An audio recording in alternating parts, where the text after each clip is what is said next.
जय हिंद दोस्तों, स्वागत है आप सभी का एक बार फिर से BK study corner YouTube channel में। आइए मेरे भाई, सभी डीलिट के छात्र छात्राओं के लिए वापस से लेकर आए हैं आपके सामाजिक अध्ययन यानी कि सोशल स्टडीज वाला क्लास। पिछला क्लास था आपके साइंस का और होमवर्क के रूप में आपसे ये पूछे थे कि उस शब्द का चयन करना है जो कि सबसे भिन्न है ना, एक प्रकार से रीजनिंग के रूप में पूछे थे।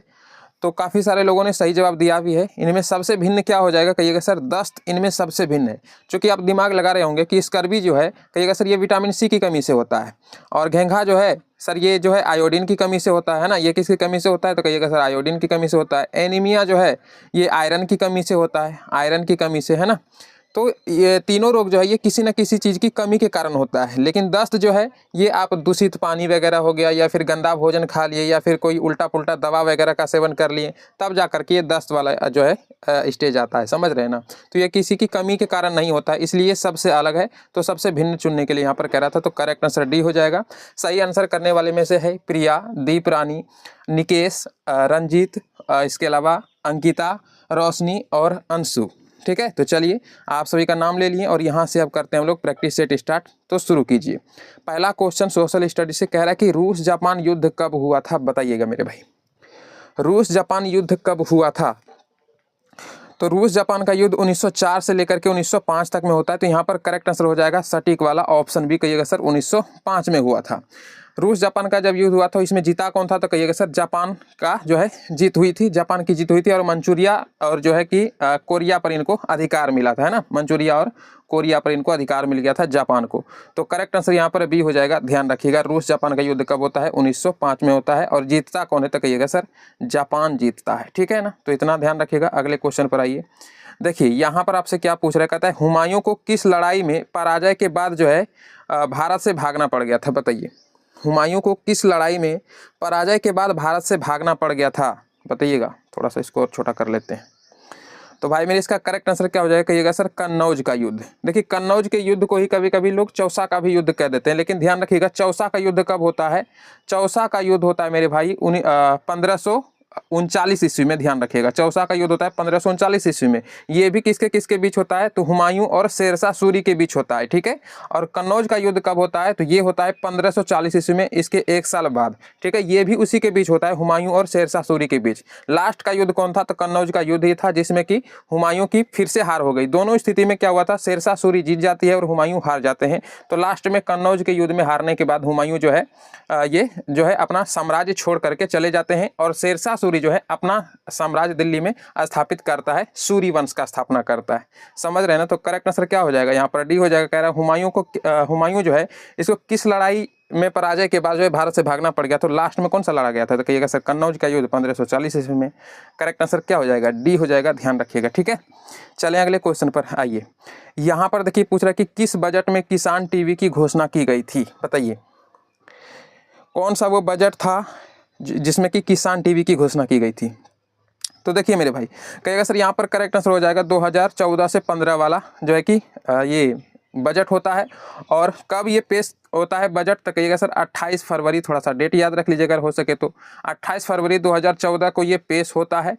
उस समय केंद्रीय वित्त मंत्री कौन थे, तो कहिएगा सर अरुण जेटली। कौन थे, अरुण जेटली। तो यही घोषणा करते हैं भाई किसान टीवी की। तो ध्यान रखिएगा, अब चूंकि किसान टीवी की घोषणा करें तो इसमें किसके बारे में जो है कि न्यूज वगैरह आएगा, तो वही किसान से रिलेटेड, अच्छी खेती कैसे करें, अच्छे फसल कैसे बोए, है ना। तो खेती से रिलेटेड जितने भी समाचार वगैरह होते थे वो किसान टीवी में दिखाए जाने लगे थे। तो ये किस बजट में पेश हुआ था, तो 2014 से 15 वाला बजट में पेश कब होता है, 28 फरवरी 2014 को। ध्यान रखिएगा, केंद्रीय वित्त मंत्री कौन थे, अरुण जेटली। अब चलते हैं अगले क्वेश्चन पर। देखिएगा यहाँ पर क्या कह रहा है। यहाँ पर आपसे पूछा है कि किस आंदोलन को हिंदुओं और मुसलमानों दोनों का समर्थन मिला था, बताइए। इन चारों ऑप्शनों में से कौन सा वो आंदोलन है जिसको कि हिंदू और मुसलमान दोनों का समर्थन मिला था। तो भाई मेरे ध्यान रखिएगा, खिलाफत आंदोलन के समर्थन में जो है गांधी जी ने 1 अगस्त कब ये स्टार्ट करते हैं असहयोग आंदोलन, कहिएगा सर 1 अगस्त 1920 में शुरुआत करते हैं गांधी जी असहयोग आंदोलन, जिनको कि हिंदुओं का भी साथ मिला और इसमें जो है मुसलमानों का भी साथ मिला असहयोग आंदोलन में। कब होता है, 1 अगस्त 1920 को होता है। ध्यान रखिएगा। ठीक है, अच्छा यहाँ पर है भारत छोड़ो आंदोलन, ये कब होता है मेरे भाई, तो कहिएगा सर ये होता है 8 अगस्त, ये 8 अगस्त 1942 को, 8 अगस्त 1942 को, ये भी ध्यान रखिएगा। इसके अलावा ये रहा चंपारण सत्याग्रह, तो ये कब होता है? तो कहिएगा सर ये तो 1917 में होता है, बिहार में सबको पता है।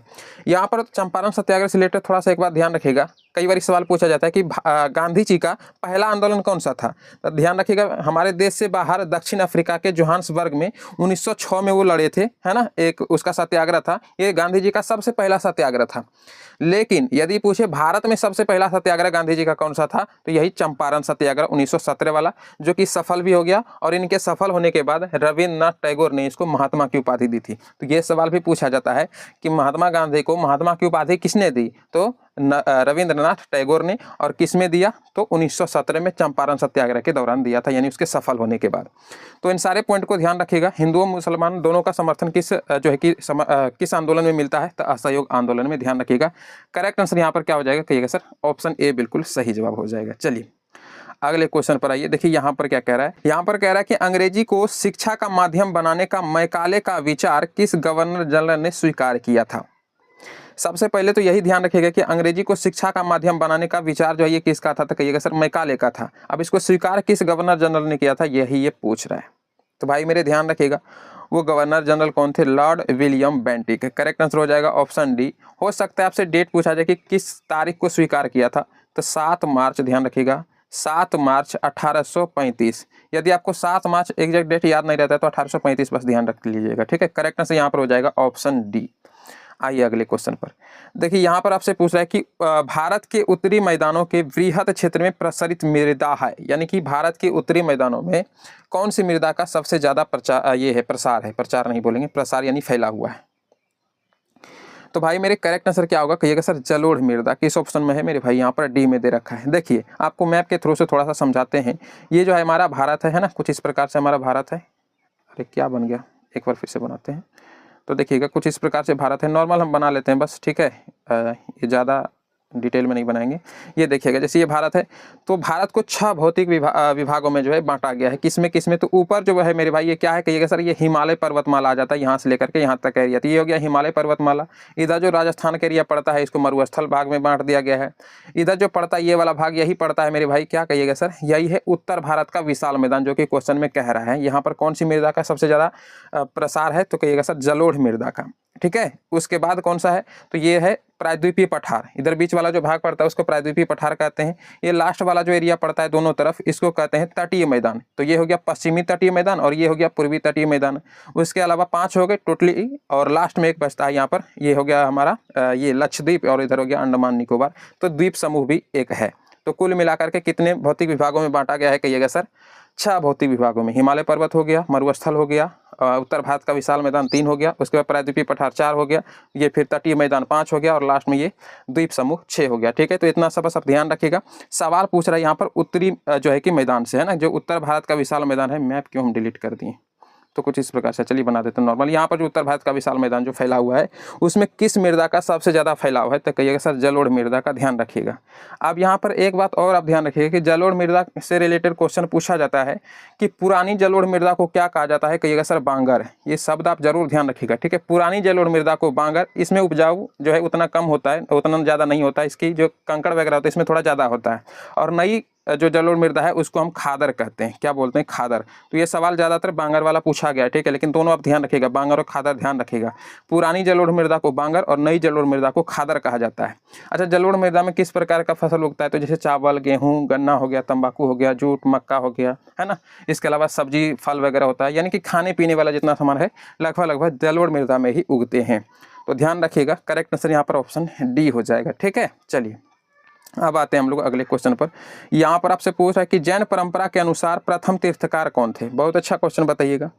जैन परंपरा के अनुसार प्रथम तीर्थकार कौन थे? कहिएगा सर ऋषभ देव थे। कौन थे मेरे भाई प्रथम तीर्थकार? ऋषभ देव। करेक्ट आंसर यहाँ पर क्या हो जाएगा? सी। इसको नारायण का अवतार भी कहा जाता था। क्या कहा जाता था? नारायण का अवतार। तो ये भी आप थोड़ा सा ध्यान रखिएगा, ठीक है। इसको नारायण का अवतार भी कहा जाता था, ऋषभ देव। अगले क्वेश्चन पर आते हैं। यहाँ पर देखिए पूछ रहा है कि विश्व व्यापार संगठन ने किसका स्थान लिया है? ये भी बहुत अच्छा क्वेश्चन, बताइए। WTO जो है विश्व व्यापार संगठन माने क्या? कहिएगा सर वर्ल्ड ट्रेड ऑर्गेनाइजेशन, यानी कि WTO, ठीक है। तो ये किसके स्थान पर आया हुआ है? तो गाठ के स्थान पर इसको जो है लाया गया है, गाठ के स्थान पर। वैसे गाठ का जो नियम है वो WTO में भी चलता है। अच्छा, WTO का स्थापना होता कब, यानी गाठ के स्थान पर जो WTO को लाया जाता है तो इसकी स्थापना कब होती है, तो कहिएगा सर 1 जनवरी, डेट याद रखिएगा 1 जनवरी 1995 को WTO की स्थापना होता है। आपको कमेंट करके बताना है, ये हम नहीं बताएंगे, कई बार बता चुके हैं। WTO का मुख्यालय कहाँ है ये कमेंट करके आप बताइएगा, ठीक है। अच्छा, ये रहा गाठ। गाठ का कई बार फुल फॉर्म पूछा जाता है, तो आप थोड़ा सा लिख लीजिएगा। गाठ का फुल फॉर्म आपको लिखवा देते हैं, तो कहिएगा सर जनरल, है ना, जनरल एग्रीमेंट, जनरल एग्रीमेंट, ठीक है, मेंट, general agreement on tariffs and trade, TRADE, है ना। तो ध्यान रखिएगा, general agreements on tariffs and trade, यानी कि विश्व भर में, दुनिया भर में जितना भी देश है किस प्रकार से व्यापार कर रहा है, उसमें कितना टैरिफ्स लग रहा है, कितना टैक्स लग रहा है, उसी का देखभाल करता है कौन, विश्व व्यापार संगठन। पहले गाठ किया करता था, अब इसी का स्थान पर विश्व व्यापार संगठन आ गया, यानी WTO आ गया है। स्थापना आपका कब होता है, 1 जनवरी 1995 को, ठीक है। अब आते हैं हम अगले क्वेश्चन पर। देखिएगा, यहाँ पर कह रहा है कि भारत के राष्ट्रपति द्वारा वित्त आयोग की नियुक्ति कितने वर्षों बाद की जाती है। मतलब सीधा सीधा ये क्या पूछ रहा है, ये सर वित्त आयोग का कार्यकाल पूछ रहा है ना, कि कितने वर्षों के बाद वापस उसकी नियुक्ति होती है। अच्छा, सबसे पहले ध्यान रखिएगा कि वित्त आयोग की नियुक्ति किसके द्वारा किया जाता है, यही सवाल कई बार पूछ लिया जाता है। तो भाई मेरे ध्यान रखिएगा, भारत के राष्ट्रपति के द्वारा किया जाता है वित्त आयोग की नियुक्ति, ठीक है। लेकिन ये कितने वर्षों के बाद अंतराल में किया जाता है, यानी इसकी नियुक्ति, ये कार्यकाल पूछ रहा है वित्त आयोग का, तो भाई मेरे ध्यान रखिएगा 5 वर्ष के बाद किया जाता है। अच्छा, यह किस आर्टिकल में लिखा हुआ है कि राष्ट्रपति ही नियुक्ति करेगा और 5 वर्ष तक के लिए उसका कार्यकाल होगा, तो ये आर्टिकल जो है मेरे भाई, आर्टिकल या अनुच्छेद कहें तो 280 में लिखा हुआ है कि भारत के राष्ट्रपति द्वारा वित्त आयोग की नियुक्ति की जाएगी प्रत्येक 5 वर्ष में, ठीक है। तो इतना ध्यान रखिएगा। अच्छा, भारत में वित्त वर्ष कब से कब तक स्टार्ट होता है, ये भी कई बार पूछा जाता है, वैसे नॉलेज के लिए भी कोई लोग भी आपसे पूछ सकता है। ध्यान रखिएगा, 1 अप्रैल अभी आने वाला है ना, 1 अप्रैल से स्टार्ट होता है और 31 मार्च इसका लास्ट होता है ना। हर वर्ष भारत में जो है कि वित्त वर्ष, तो भारत में वित्त वर्ष कब से कब तक चलता है, 1 अप्रैल से स्टार्ट होता है और 31 मार्च तक लास्ट चलता है। सवाल इससे रिलेटेड आपसे पूछ सकता है कि वित्त आयोग का अब तक कितना बार गठन किया जा चुका है। तो भाई मेरे ध्यान रखिएगा, अब तक तो 16 बार हो चुका है। कई बुक में अभी तक आपको 15 का प्रिंटिंग मिलेगा, लेकिन 16 बार किया जा चुका है। अच्छा, यहाँ से रिलेटेड वित्त आयोग से रिलेटेड थोड़ा सा आपको लिखवा देते हैं, ये थोड़ा सा अगर ध्यान रख सकते हैं तो वैसे रखिए, नहीं भी रखिएगा तो कोई दिक्कत नहीं है, लेकिन फिर भी आपको लिखवा देते हैं। हो सकता है आप अदर एग्जाम की भी तैयारी कर रहे हो, तो फिर भी लिखवा देते हैं, थोड़ा हमको इंपॉर्टेंट लगा इसलिए आपको बता दे रहे हैं। तो पहला जो है फर्स्ट वित्त आयोग का गठन कब होता है, तो कहिएगा सर 1951 में होता है। फर्स्ट वित्त आयोग का गठन कब होता है, 1951 में होता है। और किसकी अध्यक्षता में होता है मेरे भाई, KC नियोगी, ठीक है, KC नियोगी की अध्यक्षता में होता है। अच्छा, सेकेंड वाला आपको याद नहीं रखना है, आपको 15वां वाला याद रखना है जो कि अभी चल रहा है।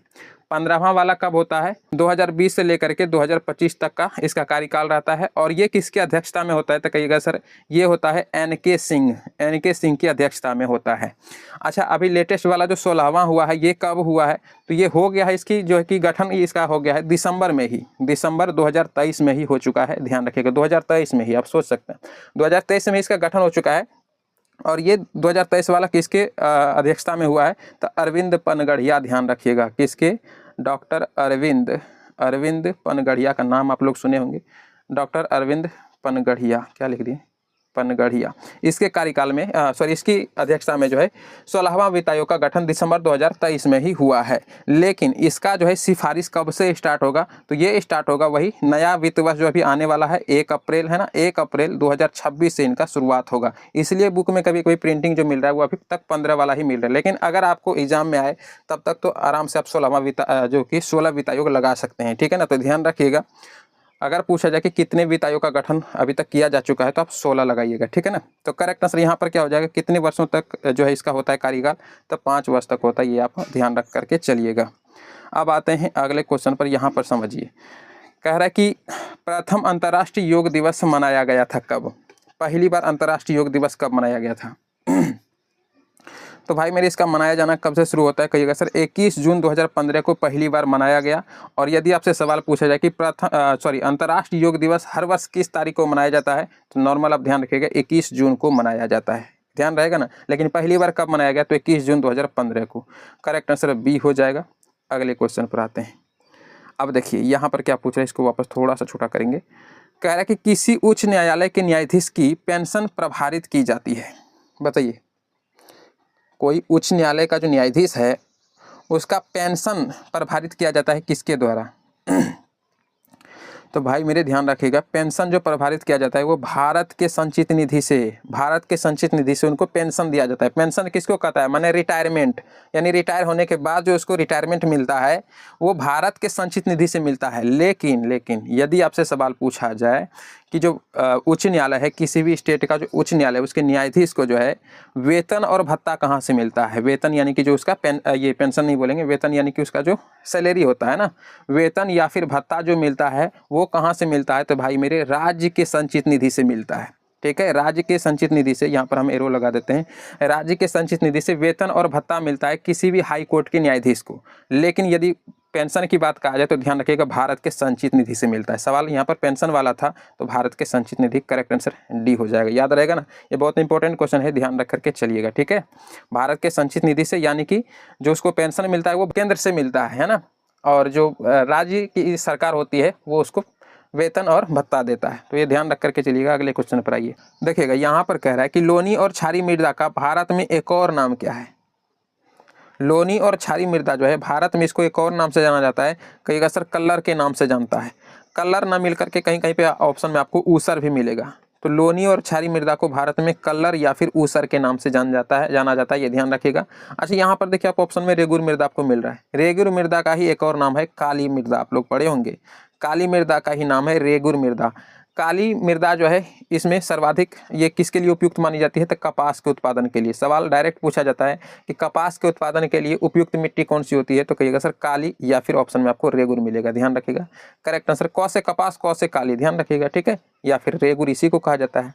करेक्ट आंसर यहाँ पर सी ना होगा, करेक्ट आंसर ऑप्शन ए होगा। ठीक है, सवाल पूछ रहा था लोनी और क्षारी मृदा को भारत में किस नाम से जाना जाता है, तो कल्लर और ऊसर के नाम से जानते हैं। करेक्ट आंसर ऑप्शन ए होगा। ठीक है, आइए अगला क्वेश्चन पे। यहाँ पर आपसे पूछ रहा है कि पश्चिम घाट की सबसे ऊंची चोटी बताइए। यह भी बहुत इंपॉर्टेंट क्वेश्चन है, कई बार एग्जाम में पूछा गया है, कई सारे एग्जाम में भी पूछा गया है। तो पश्चिम घाट की सबसे ऊंची चोटी कौन सी है, तो बिल्कुल मेरे भाई कहिएगा सर करेक्ट आंसर यहाँ पर अनाईमुडी हो जाएगा। क्या हो जाएगा, अनाईमुडी। देखिए ये है भारत, ठीक है, तो इसका जो पश्चिमी घाट है, ये पश्चिमी घाट जो है इसमें कई तरह के पर्वतमालाएं मिलती हैं। कालसूबाई है सबसे पहले ऊपर में, कालसूबाई, फिर है महाबलेश्वर, फिर है बाबा बुदन की पढ़ाई, फिर अन्नामलाई, ढिन्नामलाई, बहुत सारा है। ढिन्नामलाई नहीं है, ठीक है, तो ध्यान रखिएगा। कालसूबाई है, इसके अलावा महाबलेश्वर है, बाबा बुदन है, अन्नामलाई है। तो यहाँ पर सबसे इंपॉर्टेंट अन्नामलाई हो जाता है, क्योंकि यही जो है सबसे इसका पीक चोटी है, सबसे ऊंची चोटी वाला जो है जो कि ये घाट है, पश्चिम घाट का सबसे ऊंची चोटी जो है ये अनाईमुडी ही है। तो ऊंची चोटी है तो भाई इसकी ऊंचाई भी हो सकता है पूछा जाए, तो बिल्कुल पूछा भी जाता है। कहिएगा सर 2695 मीटर, ये आप ध्यान रखिएगा, 2695 मीटर इसकी ऊंचाई है। अब इसका जो है उपनाम भी है। उपनाम क्या है, तो अनाईमुडी को ही दक्षिण भारत का हिमालय या फिर दक्षिण भारत का एवरेस्ट के नाम से जाना जाता है। इसको किस नाम से, तो कहिएगा सर दक्षिण भारत के हिमालय या फिर दक्षिण भारत के एवरेस्ट के नाम से जाना जाता है अनाईमुडी पर्वत को। तो ये ध्यान रख करके आप चलिएगा। ठीक है, इसकी ऊंचाई कितना है, तो हाईएस्ट ऊंचाई इसका 2695 मीटर है। ठीक है ना, तो करेक्ट आंसर यहाँ पर सी हो जाएगा। ये क्वेश्चन इंपॉर्टेंट है, आपको ध्यान रखना है। ठीक है, आइए अगले क्वेश्चन पर, इसको थोड़ा बड़ा कर लेते हैं। देखिएगा यहाँ पर कह रहा है त्रिकूट सम्मेलन कब हुआ था। त्रिकूट सम्मेलन, नाम से ही स्पष्ट है, त्रिकूट माने इसमें जरूर 3 गो गुट शामिल होगा। तो भाई मेरे 3 गो गुट कौन कौन इसमें शामिल था, तो एक तो था जर्मनी, एक था कौन था, कहिएगा सर ऑस्ट्रिया हंगरी। अभी ऑस्ट्रिया हंगरी अलग अलग कंट्री है, लेकिन पहले एक ही हुआ करता था, ऑस्ट्रिया और हंगरी। ठीक है, ऑस्ट्रिया हंगरी पहले एक ही कंट्री था। तो एक ये हो गया, दूसरा ये हो गया, और एक और कंट्री कौन सा, तो कहिएगा सर इटली। ध्यान रखिएगा, इटली। तो ये तीनों मिलकर के एक सम्मेलन करते हैं जिसका नाम पड़ गया त्रिकूट सम्मेलन। ये कब होता है, तो भाई मेरे 20 मई 1882 ईस्वी को, ऑप्शन ए में दे रखा है। ठीक है, एग्जैक्ट डेट याद रखना है, तो 20 मई ध्यान रख लीजिएगा, 20 मई 1882 को त्रिकूट सम्मेलन होता है। किनके बीच, जर्मनी, ऑस्ट्रिया हंगरी और इटली के बीच। ऑप्शन ए यहाँ पर आपका बिल्कुल सही जवाब हो जाएगा। अगले क्वेश्चन पर आइए, ये भी क्वेश्चन बहुत अच्छा है, इसको थोड़ा सा हम छोटा कर लेते हैं। क्वेश्चन काफ़ी इंपॉर्टेंट है। देखिए क्या कह रहा है, कहता है जनगणना के संदर्भ में प्रयुक्त पद जो यहाँ पर दे रखा है, लिंग अनुपात का सही वर्णन कौन कर रहा है, बताइए। लिंग अनुपात का वर्णन कौन सही कर रहा है, तो प्रति 1000 व्यक्तियों पर महिलाओं की संख्या, कहिएगा सर यही वाला सही है, लगाइए फटाफट। लेकिन मेरे भाई एग्जाम में आपको जल्दीबाजी नहीं करना है, पहले ऑप्शन सारा पढ़िए। फिर कहता है कि 1000 व्यक्तियों के नमूने में महिलाओं की संख्या, फिर कहता है कि प्रति 1000 महिलाओं पर पुरुषों की संख्या। तो ये तो होगा ही नहीं, महिला पर पुरुष की संख्या नहीं, पुरुष पर भले होता है। तो यहाँ पर हो गया प्रति 1000 पुरुषों पर महिलाओं की संख्या। अब यहाँ पर देखिए प्रति 1000 व्यक्तियों पर कह रहा है, यहाँ पर 1000 व्यक्ति नमूने कह रहा है, और यहाँ पर प्रति 1000 पुरुषों, मतलब सबसे सटीक आपको क्या लग रहा है, अब देख रहे हैं ना, तो सबसे सटीक यहाँ पर क्या हो जाएगा, कहिएगा सर सबसे सटीक तो फिर डी लग रहा है। प्रति हजार यानी परिभाषा के तौर पर देखा जाए तो प्रति हजार व्यक्ति ना बोल करके हम क्या बोलेंगे, प्रति हजार पुरुषों पर महिलाओं की संख्या, है ना। इस प्रकार से लिंगानुपात, चूंकि लिंग बोल रहा है तो व्यक्ति नहीं बोल सकते डायरेक्ट, हम क्या बोलेंगे, प्रति हजार पुरुषों पर महिलाओं की संख्या, ठीक है। अब आप एक ये जो है क्वेश्चन आप बताइएगा कि 2011 के जनगणना के अनुसार, इसके बाद अभी जनगणना नहीं हुआ है, तो 2011 के जनगणना के अनुसार एग्जाम में पूछा भी जाता है कि भारत में लिंगानुपात कितना है। अभी बताइए 2011 के जनगणना के अनुसार भारत में लिंगानुपात कितना है। लिंगानुपात माने समझ रहे हैं ना, फिर वही कि 1000 पुरुष पर कितना महिला है। तो भाई मेरे ध्यान रखिएगा 943 महिला, ये पूछा जाता है, आप ध्यान रख करके चलिएगा। आपको सीधा मिलेगा कि लिंगानुपात भारत में 2011 के जनगणना के अनुसार कितना है, ऑप्शन में 943 मिलेगा, 1000 मिलेगा, जो भी मिलेगा तो सिर्फ यही मिलेगा। तो 943 का मतलब यही हो जा रहा है कि 943 महिला की संख्या है प्रति 1000 पुरुष पर, समझ गए ना। तो करेक्ट आंसर यहाँ पर डी हो जाएगा, ठीक है। आराम से आपको लगाना है क्वेश्चन आंसर। अगले क्वेश्चन पर आइए। देखिए कह रहा है कि लोकनायक जयप्रकाश नारायण का जन्म स्थान कहाँ है। बताइए मेरे भाई, लोकनायक जयप्रकाश नारायण। अब देखिए यहाँ पर एक याद रखने वाला बात है कि जयप्रकाश नारायण का नाम, उपनाम क्या है, लोकनायक के नाम से इनको जाना जाता है, लोकनायक जयप्रकाश नारायण। अच्छा एक होता है ये कर्पूरी ठाकुर को किस नाम से जाना जाता है, तो उसको जननायक के नाम से जाना जाता है, जननायक, है ना।